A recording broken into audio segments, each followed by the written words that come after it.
comrades. My name is Yanis Iqbal, and I am an independent researcher and writer based in Aligarh, India. Capitalism is deeply unjust. It is a system under which labor has itself become a commodity and is bought and sold on the market like any other object of exchange. A condition of new slavery like this has been historically presupposed by the concentration of the ownership of means of production in the hands of a minority class, and the consequent emergence of a propertyless class for whom the sale of their labor power has been their only source of livelihood. The fundamentally anti human character of capitalism has distorted our existence. Our choices and actions have become externalized in forms where they have become counterfinalities.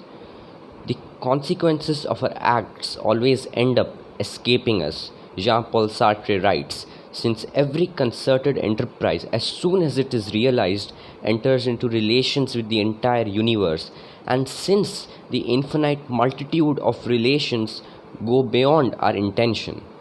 Thus, human intentions create realities which turn back upon freedom. Sartre claims that the act in being realized undergoes the pressures of the world's real forces, which deform it and render it unrecognizable to its very own author. An oppressive politico-economic structure forms the inorganic totality which corrodes human metabolism. Under capitalism, workers produce in such a way that their products are at once an expression of labor power and at the same time not a true expression of their potentialities. The laborers' products become hostile to them and even negate and dehumanize them.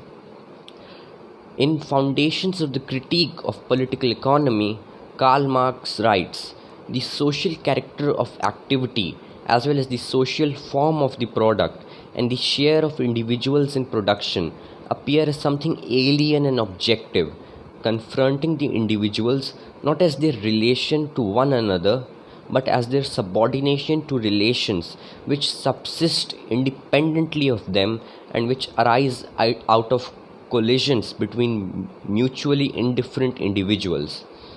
The general exchange of activities and products, which has become a vital condition for each individual, their mutual interconnection, here appears as something alien to them, autonomous as a thing. In exchange value, the social connection between persons is transformed into a social relation between things, personal capacity into objective wealth.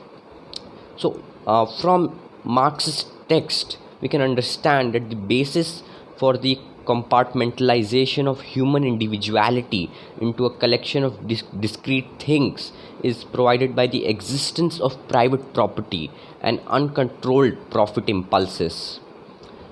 In another text, Marx wrote, my work would be a free manifestation of life, hence an enjoyment of life.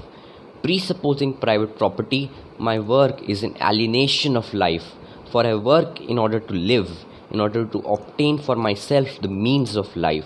My work is not my life, the specific nature of my individuality, therefore would be affirmed in my labor, since the latter would be an affirmation of my individual life. Labor therefore would be true active property. Presupposing private property, my individuality is alienated to such a degree that this activity is instead hateful to me, a torment, and rather the semblance of an activity. Hence, too, it is only a forced activity and one imposed on me only through an external need, not through an inner, essential one. The alienation inherent in capitalism's operations misshapes objectification, which is the process through which we alter the world after our own image. The primary difference between capitalist and communist objectification lies in the fact that the latter allows us to discover ourselves in our own products, and this knowledge expands our self-consciousness, since individuals are no longer forced to sell their labor to the capitalist in exchange for a wage. and because their basic needs are met, they are left with ample time, energy, and resources to pursue the activities of their choice. When the rusted shackles of capitalism are thrown off, humans gain the ability to develop freely. Productive activity becomes creative activity. An individual's product would spring from inner resources, talents, and inclinations, not from the dictates of the market. Therefore, the product becomes a powerful expression of a human being's personality. It is a far richer objectification than the automobile or the box of Oreos fresh off the assembly line. The abolition of generalized commodity production brings about an emancipated place where the alienated labor imposed by the coercive mechanisms of capital gives way to conscious creative activity. The yoke of necessity, expressed through the brutal anarchy of the laws of commodities and monies, is eliminated in order to prioritize the collective rationality of social interaction and establish planned cooperation. In short, freedom for capital is replaced by genuine human freedom. This is the essence of socialism.